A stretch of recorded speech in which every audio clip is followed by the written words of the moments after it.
in a coffee shop in a city, which is every coffee shop in every city on a day, which is every day. Hello, friends, and welcome to the 22nd episode of Barista Unfiltered, a podcast dedicated to the life and times of baristas. They tell us what's brewing in their lives and work in this free-flowing and unfiltered podcast. I'm Jodie Lee. And I'm Austin Miller. We're your hosts and your guests, and we're glad that you're here today. Instead of having a guest like we usually do, we're kind of taking a break from that, and we're just going to have like a little chat, like a fireside chat, but there's no fire. So maybe the first thing we should start with is, what kind of coffee did you have this morning, Austin?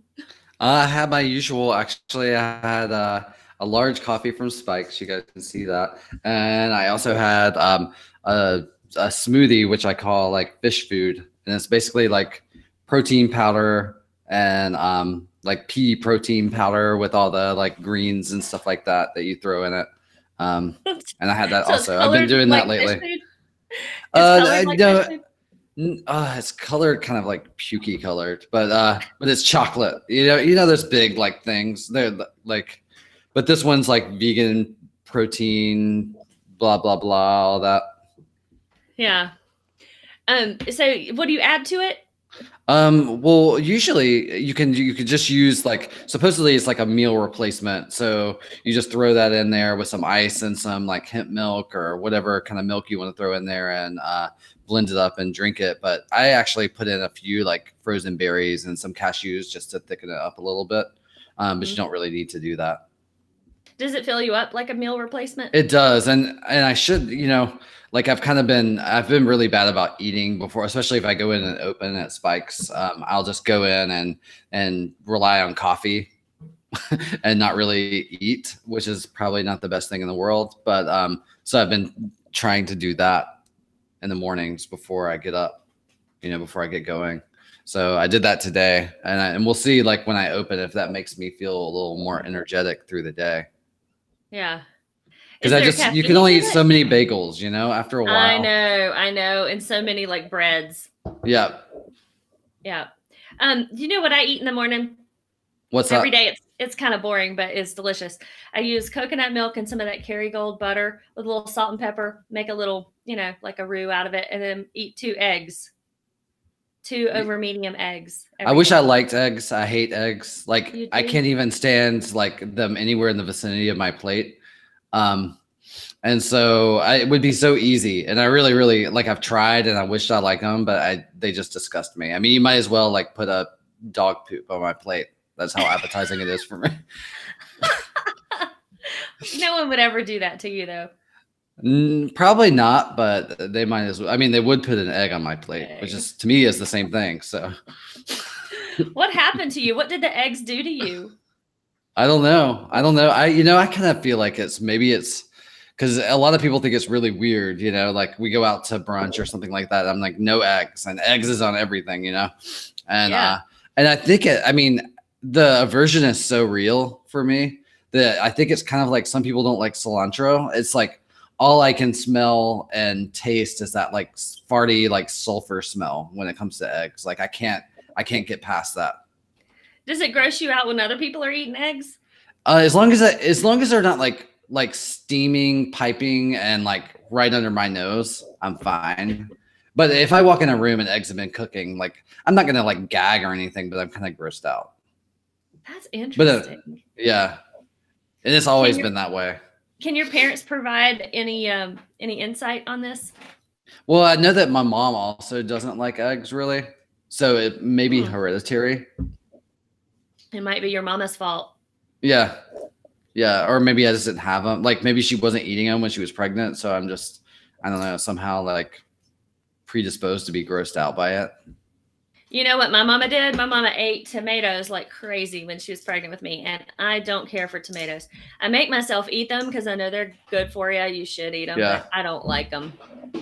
Unless they're like fresh out of my garden. That's a different thing. Like I can tolerate that a lot better. But I don't ever like want, but I love tomato products like tomato sauces and ketchup, but I can't have like real tomato. Well, growing up, like when we did in small town, North Carolina, I think we kind of had shitty tomatoes also. They're even worse out here in Colorado. That's why I will only like eat the ones that I grow personally, or the organic heirloom tomatoes that come from Mexico that are lovingly crafted, that cost like $3, or I think it's like $6 a pound. It's something ridiculous. Yeah. Oh well. So there you go. Food aversions. We're already there. Well, my coffee this morning was made by Hannah, who I am just desperate to get on this show, but she is, what is she like? She's elusive, like a wild animal that everybody wants to hear from, but you can't quite get her to settle down enough. She started working at Otis probably, I don't know, 6 months ago, maybe. And you would just love her. She's one of those hilariously honest people that you never know where the conversation's going to go. And from the beginning of our friendship, it's just been hysterical. And so trying to get her on the show, and her excuse when I first met her was, well, I'm not really a barista. I don't qualify to be on the show. And I said, you're working at a coffee shop, like that's good enough. And she said, no. Well, then she started serving up occasionally, like she'd prep the drinks before the milk was added, basically, and the shot was poured. And I said, oh, you're getting close to being a barista. Are you wanting to be on the show now? No. And this morning she made me my oat milk cappuccino. And I said, I think you're qualified and bona fide. It's time. And then she said she's too scared to be on the show. Ah, I know. It sounds like she's somebody who like kind of dips their toe in, and it takes them a while. So maybe a couple of months down the road. I'm going to keep working on her. She's hilarious, and she does all kinds of weird stuff. How could she be working in a coffee shop and not consider herself I didn't realize the barrier for entry was so high. I thought it was a barrier for wanting to be on the podcast. Yeah, it must be, because, I mean, she's working in a coffee shop. How could she not consider herself a barista? Because she wasn't pulling the shots and steaming the milk. Oh, so she was mostly on register, and like, how when people add syrups and stuff to their beverages, or they do that thing where they bring their own cup and you fill it with hot water to like get it ready. So that's the kind of thing she's been doing. And, like slicing up the coffee cakes and, prepping the quiche and stuff like that. She's been doing that stuff. Yeah. But it sounds like she's starting to make the switch and train for everything now. She totally is. She's getting there, and I'm going to keep calling her out till we get her on the show. Get this. Her name is Hannah Hazel. Can you stand it? You know you want to know her. Just that name, Hannah Hazel. So, yeah, maybe we'll get her on one day. So, I know that we don't have a guest. We are our guests. And, I interviewed Austin on episode 1. If you haven't listened to that yet, you should, because it gives you a little background about how Austin got started in the coffee biz. But he's been doing it a long time now. How many years? Oh, God. Probably like over 20. 20 years. Yeah. So, I mean, my first coffee shop job was probably 97, I'm going to guess. Yeah. And you've been consistent in it. Like you haven't gone back for the most part. Yeah. You've talked about leaving it every once in a while, but haven't actually. So we thought maybe, we thought maybe we would just like have a little free-form flowing conversation about what's on your brain this week, like what's happened to you this week at work. Yeah.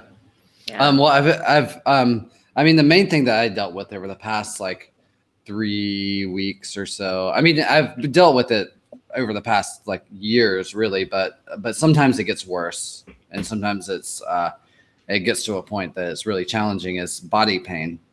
And I think a lot of what I can trace that back to is like, I've been doing this since I was in my 20s. I maybe didn't take the best care of myself for a lot of years. And it's something that you always have to maintain, but I'm having a lot of pain, like from pivoting in my knee and in my hip. And then, I mean, there's always been pain in my hands. And there's a couple of things that I wanted to talk about, like, because I think, going back to even when I was in my like, late 20s or something, I would have pain in my hands. And I think that I didn't really like go through a laundry list in my head and say, okay, what movements am I doing repetitively that might be causing this. I didn't even like attribute it to my work necessarily at the time. And it wasn't, the problem is if you don't recognize it when it's faint, then it gets worse. So I guess part of what I wanted to put out to all the people who are in their 20s now that are working in coffee shops is when you have a little recurring ache or pain, to go through your laundry list of movements that you're making. And a lot of times it isn't what you would think it is. So usually you would think, well, the main thing that I'm doing repetitively is tamping and putting the portafilter in the group head.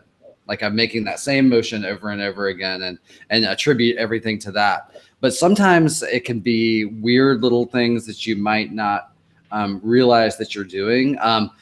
Like for instance, when I worked at Cafe Driade, behind us, there was a row of wooden drawers. And it's been a long time now, and I can't remember what it is that we kept in those drawers. But for whatever reason, we would open, was it drawers? I don't know. Whatever was, maybe it was cabinets. I don't know. There was something that was located behind us, and you would open the door, and then I got in the habit of tapping it with my knee to close it. And I would do this probably like 100 times in a day, but I didn't feel anything. It was just like the slightest motion. But at some point, I was noticing that my right knee kept popping, and it was like something that just came up all of a sudden. My knee kept popping, and that wasn't normal for me. It wasn't something that I experienced all the time. And I was like, why is my knee like all the time popping? And one day, like a light bulb went off, and I thought about the fact that I'm just doing that one little thing all the time. And I stopped doing it, and I started just like taking the time to close it with my hand instead of like knocking my knee into it every time. And sure enough, the popping stopped after like a week. And it wasn't something that there wasn't even that much impact. So I guess what I'm saying, well, I guess what I'm trying to say is that when you make like the same movement that doesn't seem to have a lot of impact, but you're doing it 200 times in a day, it can actually add up. Mm-hmm. And so I think I just wanted to put that out there for everybody who's working, and to think about your body and think about the way it's moving all day and take it into consideration. Because if you don't now, when you're like in your 20s, you're definitely going to feel it when you get in your 40s. That's so true. Yeah. And with you, I love this example with the knee, because what you're describing is sort of a pivot or a sideways motion of the knee.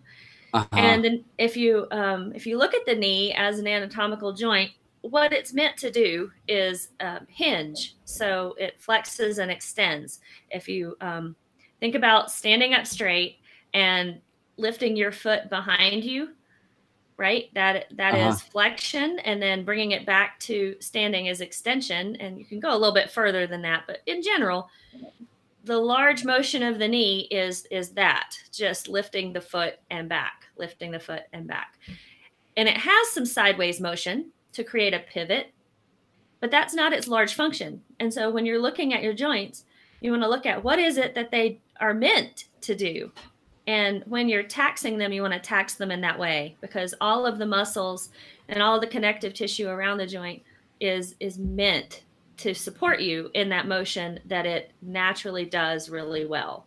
All these finer motions, like what you're describing, a little shift of the knee sideways, your connective tissue is not meant for that. It's actually, there are ligaments and tendons all around the knee joint to sort of control that. Right.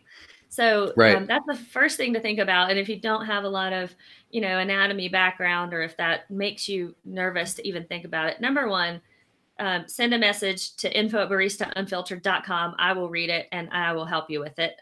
Some of you know I'm a massage therapist, so I work with this stuff every day.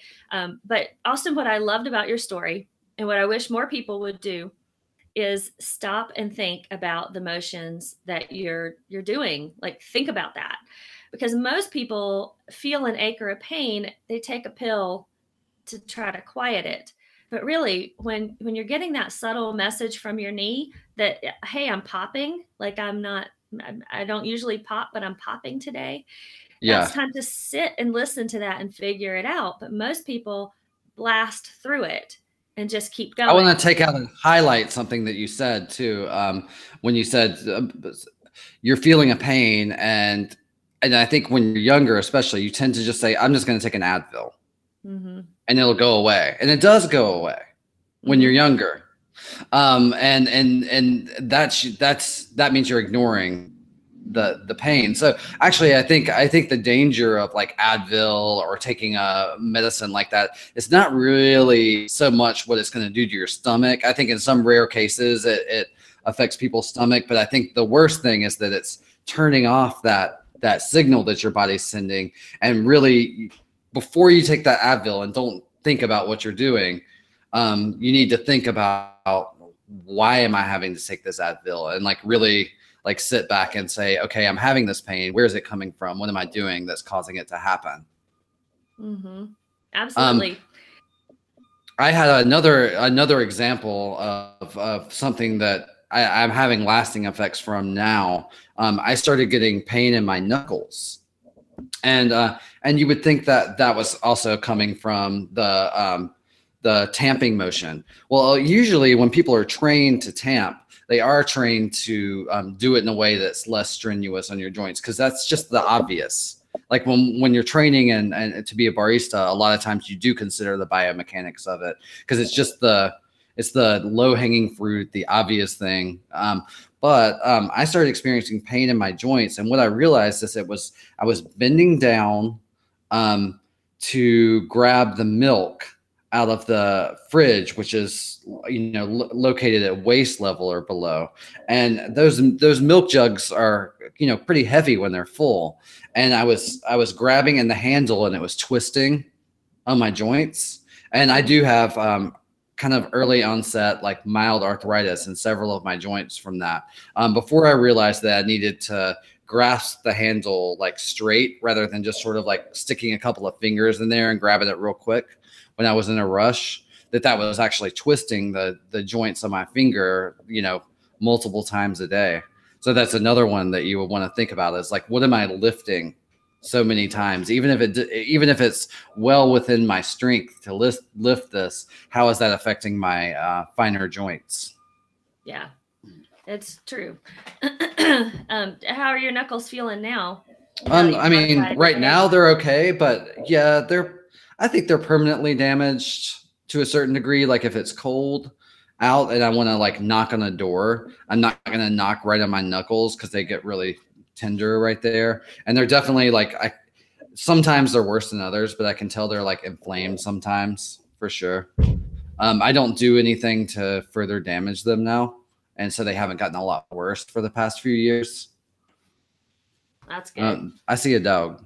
I know. It's Tater Bean. If you're on Facebook or if you're on YouTube, you're seeing my little beagle. He's come up for a little cuddle. He does that. He's looking very dignified this morning. Oh, he is. So not to break too much from what's going on with your knuckles, but here in Colorado, we had a bomb cyclone yesterday. I don't know if you saw that on the weather. You mean a thunderstorm? No, I mean Category 2 hurricane winds with snow. Like, it was insane. And so and all of these big ice boulders have formed on top of the roof and all around the house. Like, I mean, it was a crazy storm. And so those ice boulders this morning are like dislodging and rolling off the roof. And it sounds like a 50-pound squirrel is like launching itself after running down the roof line. And it's freaking my dogs out. So they're very close today. It was weird. It was such a weird storm, but they called it the bomb cyclone. Yeah, I've been hearing about these. And did they not used to exist? Is this like a new thing? Well, it's all about the low pressure that comes from the storm, and that's what creates the Category 2 conditions. And apparently that the article I read from the Weather Channel said that they had not had that kind of low barometric pressure since the 1970s. So it is a pretty rare storm event. Okay. But I mean, there is nothing less forgiving than, Category 2 winds with snow and ice mixed in. That was pretty awful. Yeah. So you've been staying inside? Yeah, all day yesterday. It took my husband 30 minutes to get home because he only works a mile from here. But that's like how crazy the storm was. It was kind of white out and just terrible conditions. So yeah, most people stayed home. Anyhow, let's talk about your knuckles again. So when you identify a pain pattern and the motions that go along with it, another thing to consider if you're especially athletic as a barista is what kind of exercise are you doing that's also complicating it, because I think people think of exercise as being a really good thing, right? It's very positive. But it depends on what kind of exercise you're doing. So let's say you're a right-handed barista or a right-handed person who is a barista, but you love tennis and golf. Those are your favorite activities. Then not only are you overusing your right hand when you work, but you're overusing the shoulder and the neck joint as well when you're exercising. And overall, that's not healthy for you. So I would advocate that you change your exercise pattern and do a more bilateral exercise, or use your non-dominant hand with one of these exercises. No one wants to hear that. No one wants to use their non-dominant hand to exercise because they're not as good at the exercise. But I would say if you could let go of being awesome at something, it's better for your body to kind of get that balancing. So you're not overusing one side of your body. But with tennis and golf, I see this in my practice constantly. You can get away with all of that, like, dominant arm, repetitive motion until you're about 30 or 40. And then it starts to kick in that you've got a pain pattern. And by then you're so wedded to what you're doing, you just can't imagine your life without tennis or golf.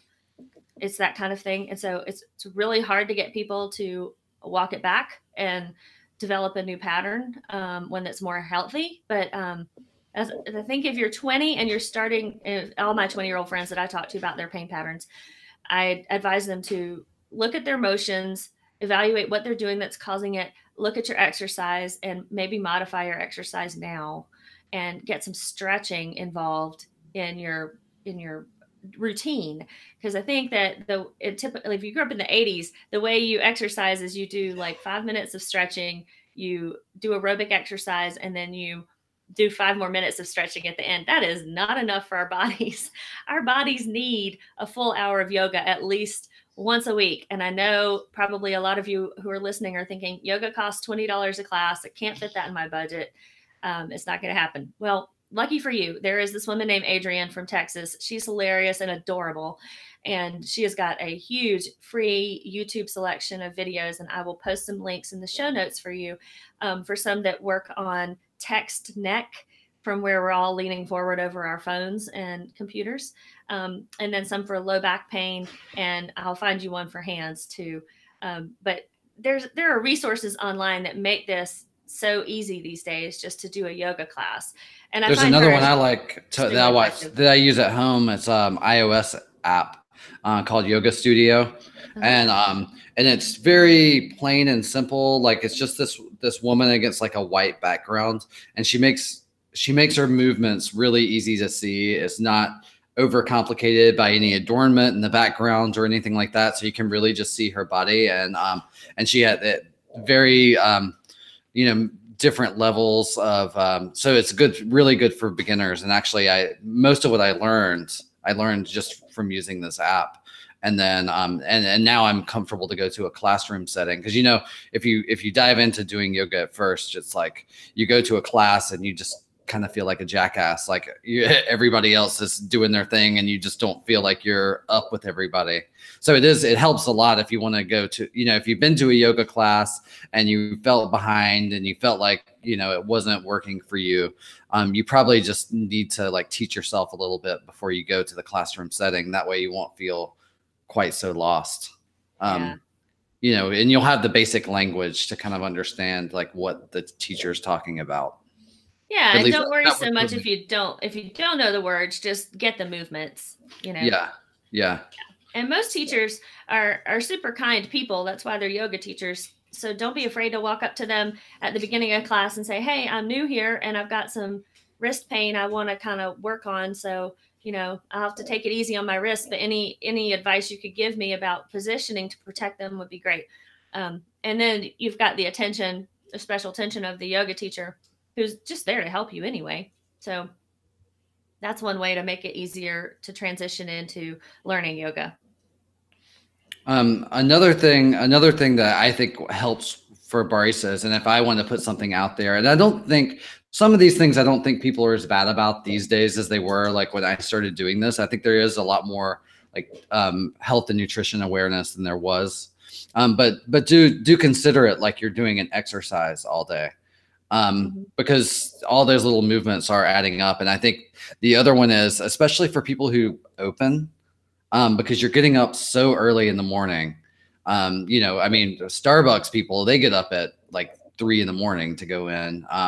And then, you know, even in the independent coffee shops, like I wake up at like 5, you know, so it's kind of hard to get up and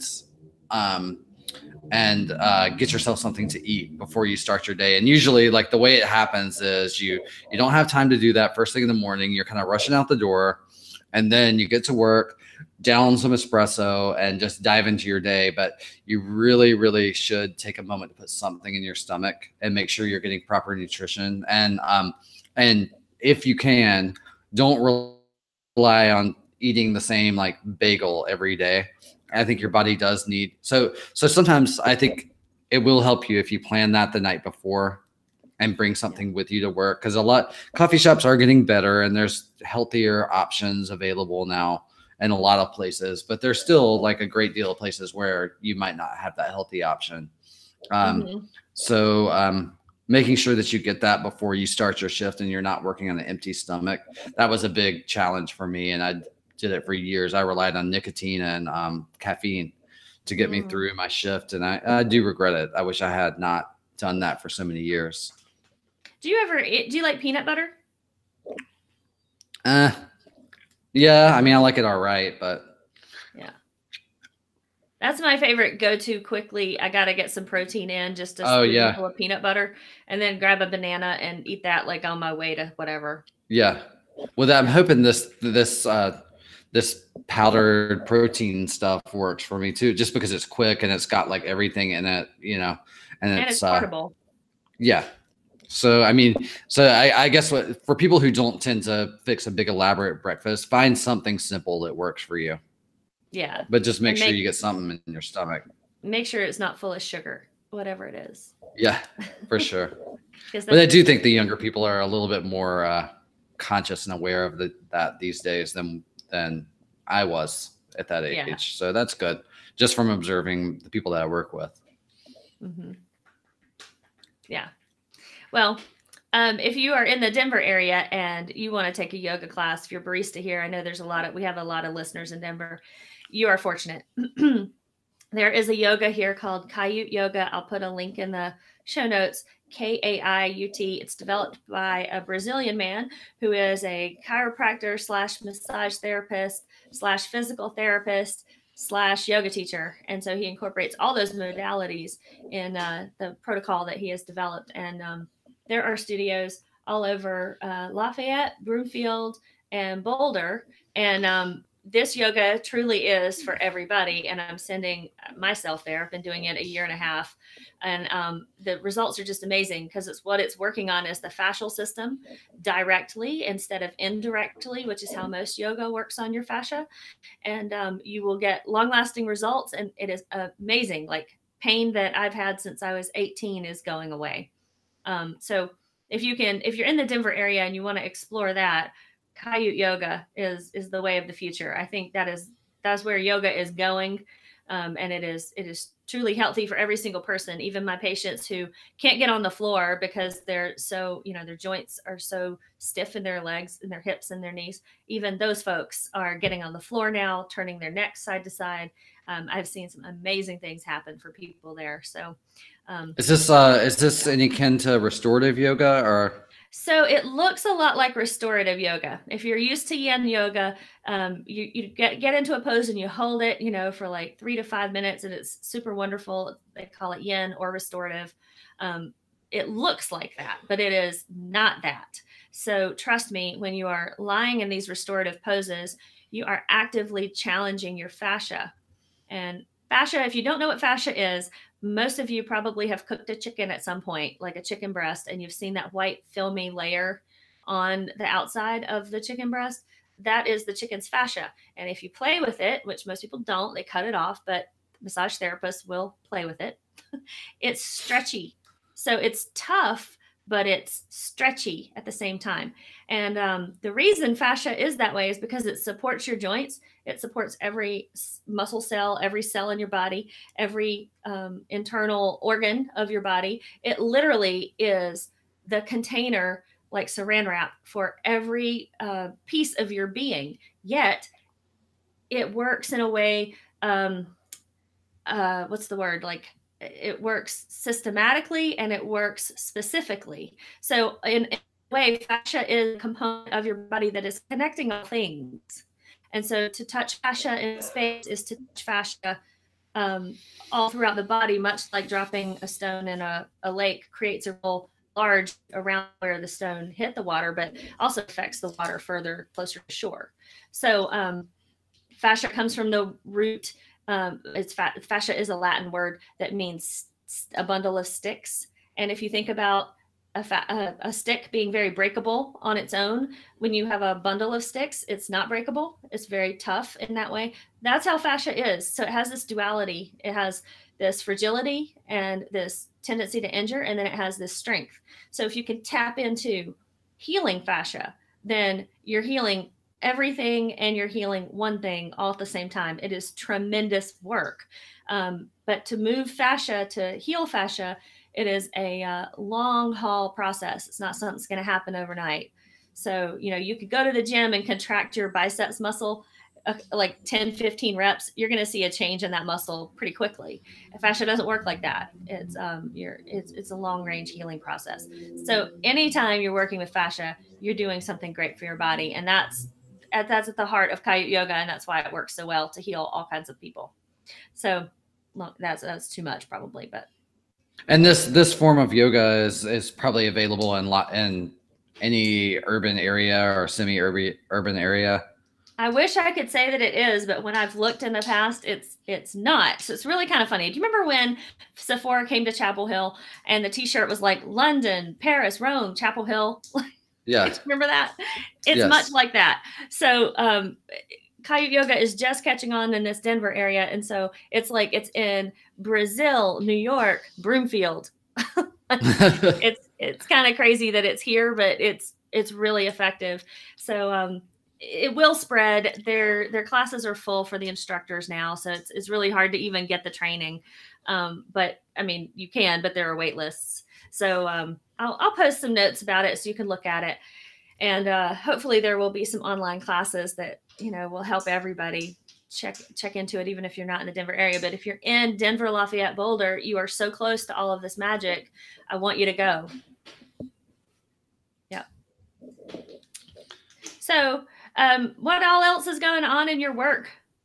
Well, the other thing that I wanted to talk about that also can relate to the body pain situation, but it can also relate to mental fatigue is as a barista, I think barista burnout. If I just want to the big umbrella term over it is barista burnout, and I think it's something that that is important to recognize within yourself if you're experiencing it, or as a manager to recognize it in one of your coworkers and to deal with it compassionately. So it can be frustrating to work with someone who's experiencing barista burnout, because what happens, and the signs of it a lot of times, is that they want to be doing other things in their life. They have other goals and they feel like their work is getting in the way of what they would really rather be doing at that point in time. And it tends to manifest itself in like sort of a dark cloud being hanging over that person when they're at work that sort of like throws the whole vibe off. And they'll start to hate the place where they're working. They like hate it, and they hate the customers, and they hate everything. And it kind of like it really, you can feel it emanating off a person a lot of times. And I think that it also will tend to it'll tend to like make your coworkers frustrated with you, and just be like, why don't you just get over it? You have to wake up, you have to go to work. You know, we all these do, are things, right? These are things that you have to do. But I think that as a worker and as a manager, there comes a time where you have to let go and realize that it's time. You know, you've just got to take a plunge and change something. If it's not working out for you at that time. And I think if you do it, you know, there's always going to be some buildup, some tension, but if you don't let it go too long, then you can always have a reconciliation and you can always come back. You know, if you know, your time away was fruitful and you feel ready to come back, most coffee shops will take a person back. If you know, if you stay on good terms and you leave on good terms. But the trick is to recognize it early enough till, you know, you don't get to the point where you're just going to walk out on a shift and leave on bad terms, or, you know, do something crazy, you know, like do something where you snap, because that does happen. You know, like a barista will snap at a customer, say something inappropriate. It's because they've let it go too long and they haven't made the changes that they need to make. So do you think that you're pretty keen at seeing people in your shop? I'm learning.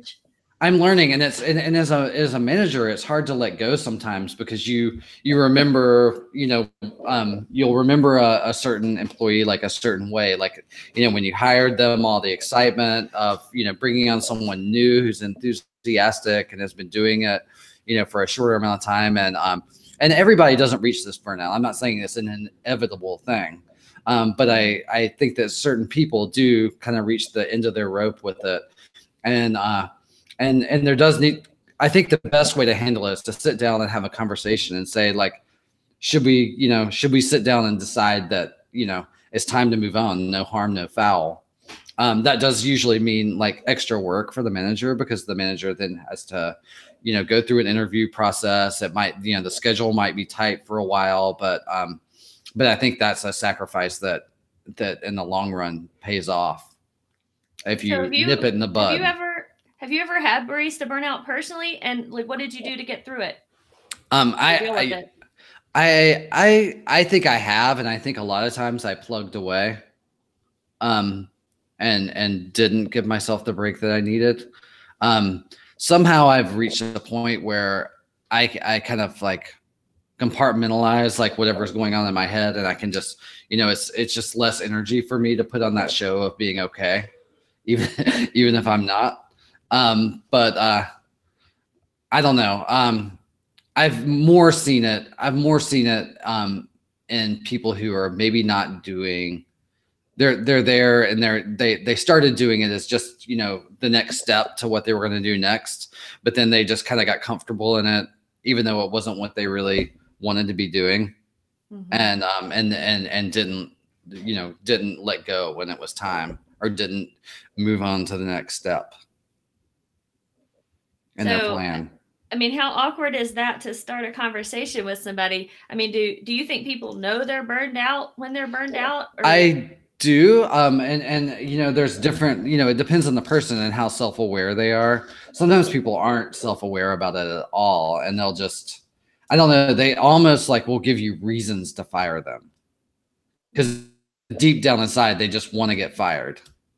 And then other times, I think people want to be performing better, but they can't help it because they don't want to be there. And so then the guilt that they have over that, because it's not that they, you know, they probably, you know, bars, coffee shops kind of work like a family.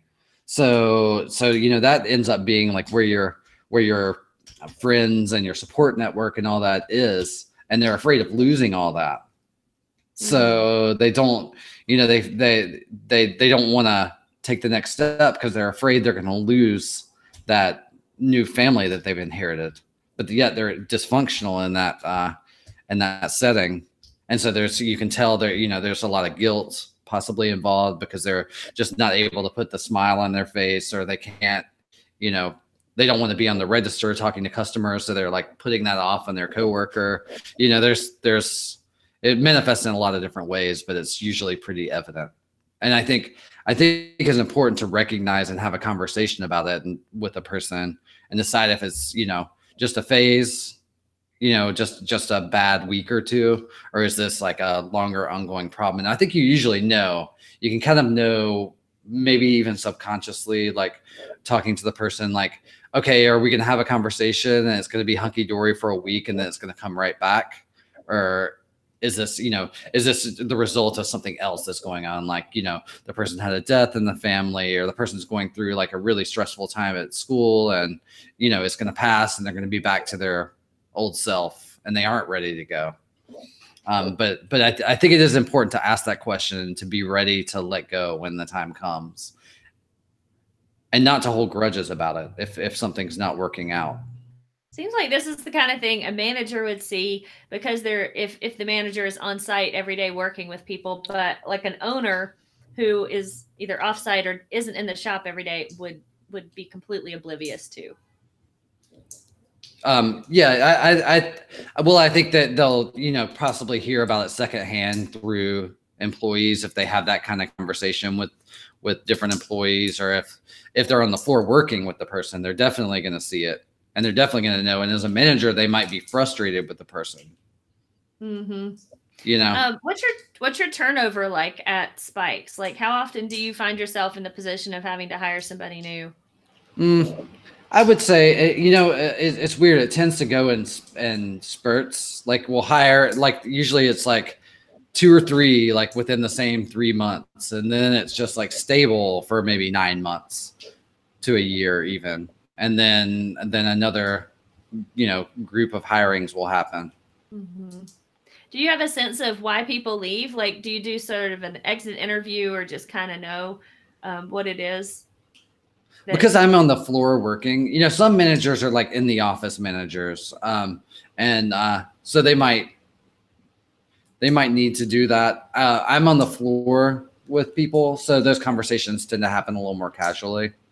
Mm-hmm. Because I'm on the floor, you know, I'm a barista as much as I'm a manager, and way more so actually, because I don't have we don't have an office. We have a bathroom. That's it. It's a very small space. So, you know, I'm on the floor with them, and basically I'm no different. You know, I just happen to have a different, you know, another responsibility that I take care of. Yeah. In my downtime. But I don't know. I think it is about like not letting things get to the point of being passive aggressive, confronting things directly, discussing things directly, and when it's time to let go, having that conversation, as a mutual parting of ways, less so than like I'm being fired or I'm quitting. These are all really difficult things for adults to do. Right. And a lot of managers are people that are and even managers are in their first job. Believe it, you know, they're a lot of the managers are like 24, 25 years old. And these are like very, you know, these are adult situations that they might be dealing with for the first time. But it's okay. Well, I guess what I want to say is it's okay to have that conversation, and it's okay to raise the possibility of a mutual parting of ways, as long as you're doing it in a compassionate way and not a passive aggressive kind of way. Yeah. And you might get a more honest answer than what you're expecting. So I can already kind of hear somebody listening to the show going, yeah, but Lisa is such a bitch. I could never have this honest conversation with her. Right? Right. What do you do in a situation when your employee is combative? You know, they're going to deny you this conversation, but you feel compelled to give them the opportunity. I'm asking because I know there's got to be somebody that doesn't have this naturally within them that would be like, how do I even start that conversation? Right. Well, I would say at that point, you do broach the conversation And then you just got to start looking for somebody new that works behind the counter. You know, that's difficult. That's a difficult thing to do. But if there's a problem, I say the best thing to do is to go ahead and confront it, and don't let it fester for months or even years. Because, you know, I mean, right now it's like there are other jobs that people can do.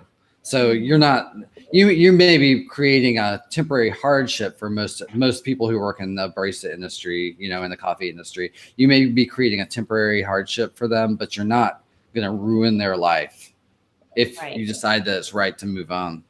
Mm-hmm.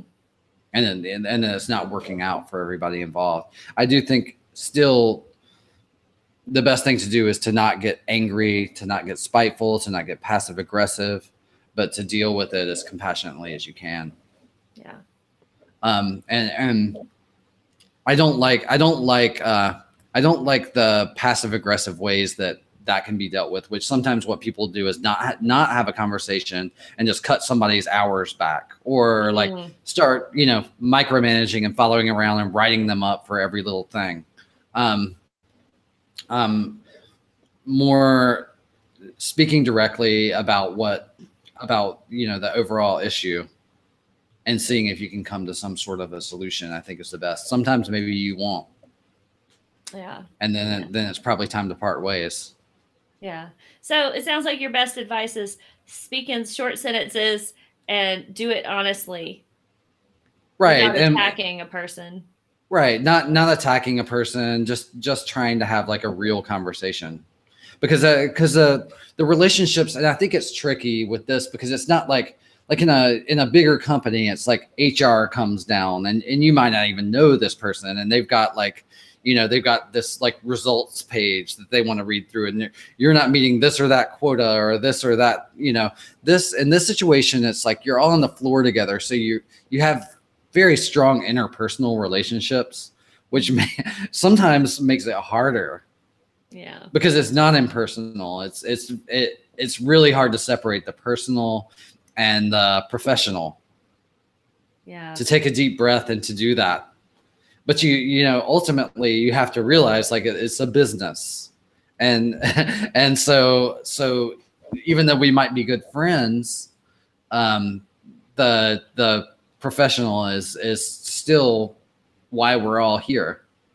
And don't you find in general, like in personal relationships and in business relationships, when another person is done, like they've pieced out on some emotional level, but they're not willing to say it. There's nothing to be gained by pushing that any further. Right. There's nothing to be gained by grasping. There's everything to be gained by letting go. Right. And I feel like grasping is our natural tendency, and letting go is the thing to develop in yourself. Like there will be other employees, there will be other friends, there will be other business partners and customers. Like just got to sometimes let things go. Right. And you have to, I mean, so there's nothing wrong with the grasping tendency, because there is, you know, there's times when you do need to recognize, like sometimes you can make it better, and that's the first instinct, but you can't, you've got to move past that if it's not working. And I've definitely had situations in the past where I was less experienced with this, and I let my personal feelings for the person and wanting to still have the person around, because I really ultimately had a lot of respect for the person, liked them a lot, wanted them to still be a part of my life selfishly as a person, but really should have just let go sooner than I did. Yeah. And said, I see what you're saying about the benefit of grasping, because if there's something compelling you to interact with this person and to help, then maybe it could just be as simple as, oh, I hate working with the register. I don't like talking to people. I feel bad about it and I'm not good at it. Put me on the machine. Right. It could just be like lining up skill with task. Yeah, there is some of that, except that you also don't want to, like if somebody's like, oh, I just don't do register. Well, then they're not sharing that, because that can get tiring. Yeah. Like if at different coffee shops, there's a different like task that's draining because every coffee shop has a different flow. I know at Spikes where I work, if you're on register for more than like, 2 hours or so, you're going to want to take a break and get up because there's so much conversation involved. There's so much like, it's like mission control, like you're dispatching in 5 different directions when you're on the register. And so you definitely, it becomes taxing, and you need the other barista to be able to give you a break and to be, that you don't want them to be avoiding that spot the whole time and pushing you onto it. So that would vary in different spots, I guess. But you do want the person to be able to be adaptable and to be able to like carry their weight. And if they're not doing that anymore and it's consistent and it's lasted weeks, then, everybody has a bad day, or a bad week even.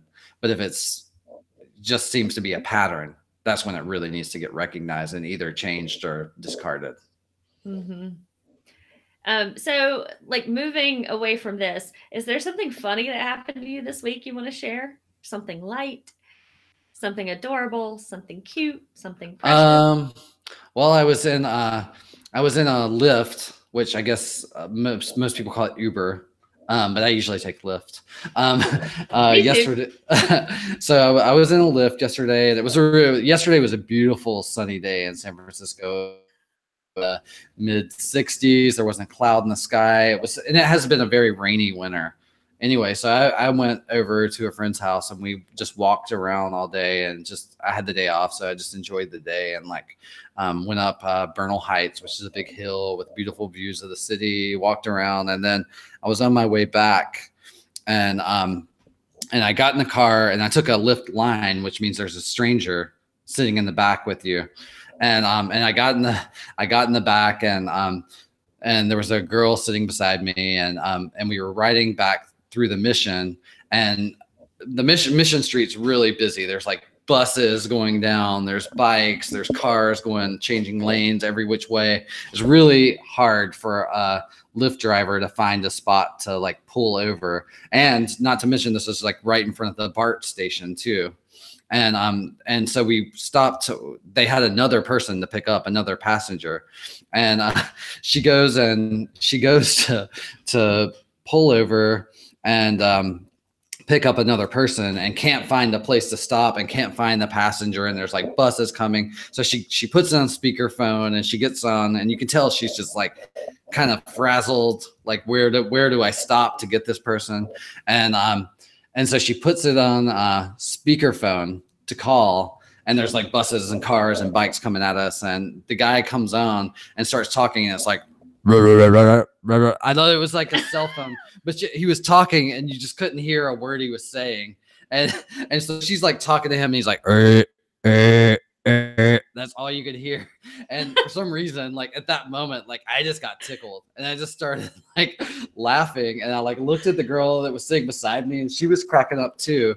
And then like we're sitting, it's awkward to like, cause people aren't talking in the car, but it was one of those moments where like, you're not really supposed to be talking cause you're like all strangers, but I got tickled, and I just started like giggling to myself, like the whole way back. I couldn't stop.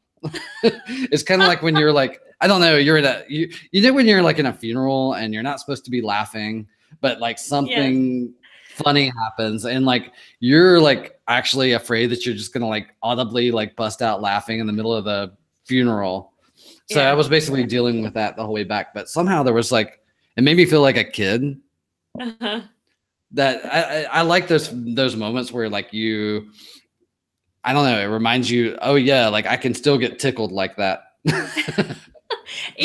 Even days later, when you think about holding or stifling your laughter, like it's still in there. It's like you haven't fully released it. It's going to take a while. It's going to take a couple like applications of download to get it all out.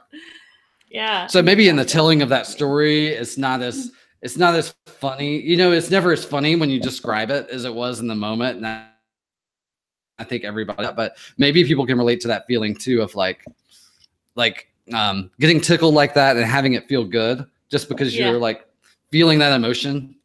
Yeah, it's coursing through you, even if you're not letting it come out fully. Yeah. Yep. Yeah. I hear your body's chemistry is experiencing it. Yep.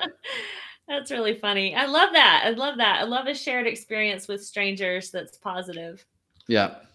Yeah. I met a barista on the bus yesterday. Actually, she had like glitter all over her face, and works at a Starbucks in the neighborhood. And I didn't mention the podcast to her, but I'm gonna go into the Starbucks and see if I can get in touch with her. Oh, good. I just had a friend that works at a Starbucks near my house. I wanted to interview her, and she contacted Starbucks. Or she contacted her manager and said, "Hey, can I do this?" And the manager said, "I don't know. You got to talk to corporate." So she called somebody in Starbucks, What? like marketing.